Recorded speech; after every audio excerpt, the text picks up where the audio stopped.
আসসালামু আলাইকুম। সকলকে মোশেস টিউটোরিয়ালের পক্ষ থেকে স্বাগতম। আশা করি সকলে ভালো আছেন। আজকে আমরা আলোচনা করব অষ্টম শ্রেণীর গণিত বইয়ের তৃতীয় অনুশীলনী। অনুশীলনীর নাম পরিমাপ। এই পরিমাপ অনুশীলনীর 21 নম্বর এবং 22 নম্বর কোশ্চেন। এর আগের পর্বে আমরা 20 পর্যন্ত কোশ্চেনগুলো সমাধান করার চেষ্টা করেছি। তাহলে চলো আজকে আমরা প্রথমে 21 নম্বর অঙ্কটি সমাধান করার চেষ্টা করি। বইয়ের মধ্যে আমাদের 21 নম্বর অঙ্কটি কি দেওয়া ছিল? দেওয়া ছিল যে আয়তাকার একটি মাঠের দৈর্ঘ্য প্রস্থের 1.5 গুণ, প্রতি বর্গমিটার 1.90 টাকা দরে ঘাস লাগাতে 10,260 টাকা ব্যয় হয়।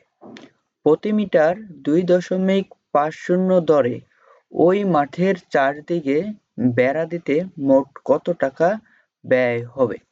আমাদের মোট কত টাকা খরচ হবে সেটা বের করতে বলছে। তাহলে চলো আমরা সমাধান করার চেষ্টা করি।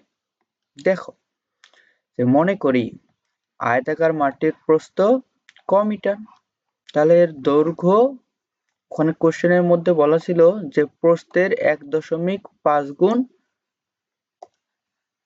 বেশি। তাহলে এখানে দেখো যে প্রস্থের 1.5 গুণ, তাহলে প্রস্থ যদি আমাদের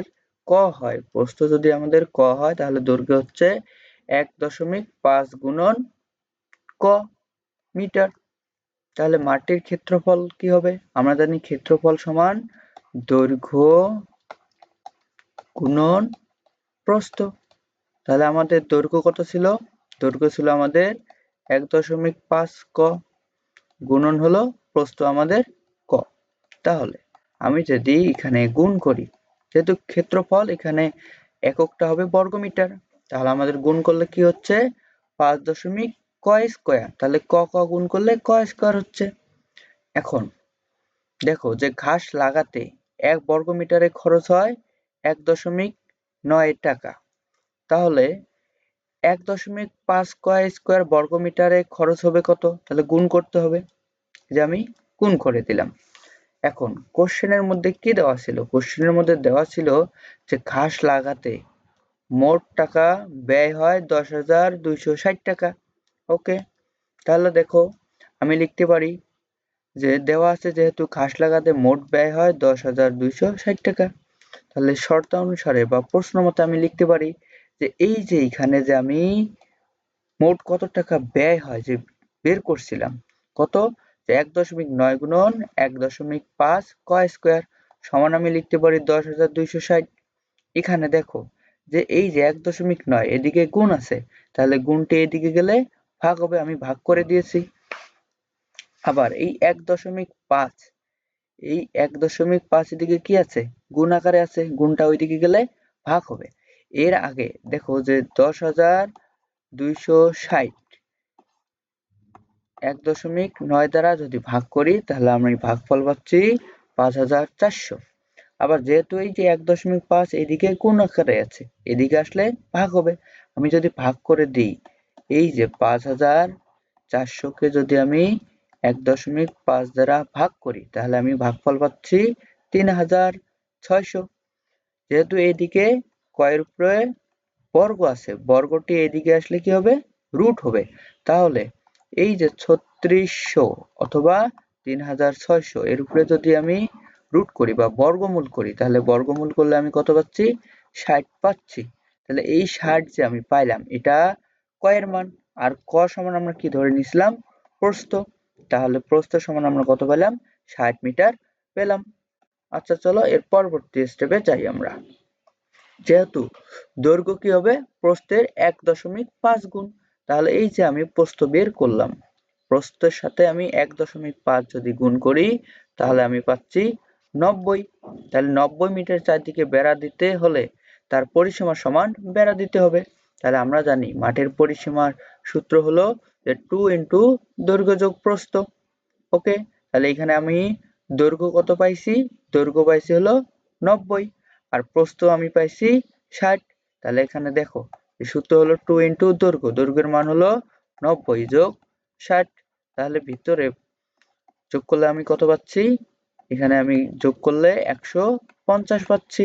তাহলে 150কে যদি আমি 2 দ্বারা গুণ করি তাহলে 300 পাচ্ছি। তাহলে এই যে 300 আমি কি পাইলাম? পরিসীমা পাইলাম।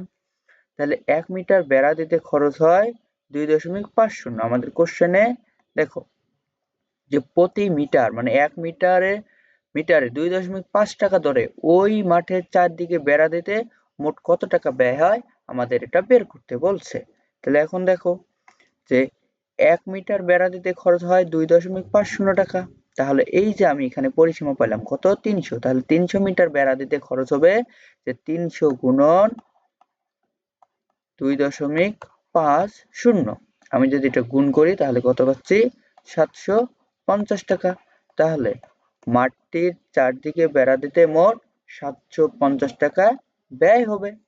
ওকে, এই অঙ্কটি যদি বুঝে থাকো তাহলে চলো আমরা পরবর্তী অঙ্কটি করার চেষ্টা করি। দেখো যে পরবর্তী অঙ্ক নম্বর হলো 22। কোশ্চেনটি কি বলা আছে? একটি ঘরের মেঝে কার্পেট দিয়ে ঢাকতে মোট 7,200 টাকা খরচ হয়। ঘরটির প্রস্থ 3 মিটার কম হলে 576 টাকা কম খরচ হতো। ঘরটির প্রস্থ কত? আমাদের কি বের করতে বলছে? আমাদের যে ঘর আছে এই যে ঘরের প্রস্থ আমাদের বের করতে বলছে। এই ঘরের প্রস্থ আমাদের বের করতে বলছে। তাহলে চলো আমরা দেখব কিভাবে অঙ্কটি সমাধান করা যায়। তাহলে দেখো যে ঘরটির প্রস্থ 3 মিটার কম হলে 576 টাকা খরচ কম হয়, তাই না? তাহলে 3 মিটার খরচ 576 টাকা। তাহলে 1 মিটারে খরচ হবে যে 576 ভাগ 3। আমি যদি এটা ভাগ করি তাহলে আমি কত পাচ্ছি? 192 টাকা। এই যে 192 টাকা আমি পাচ্ছি। এটা হলো 1 মিটারের খরচ।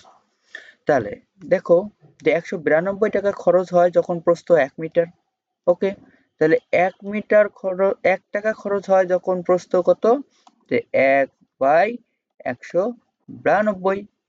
এখন এই যে 7,200 কোশ্চেনে আমাদের কত বলা আছে? কোশ্চেনে আমাদের বলা আছে 7,200। তাহলে এই যে 7,200, এই যে আমাদের 7,200,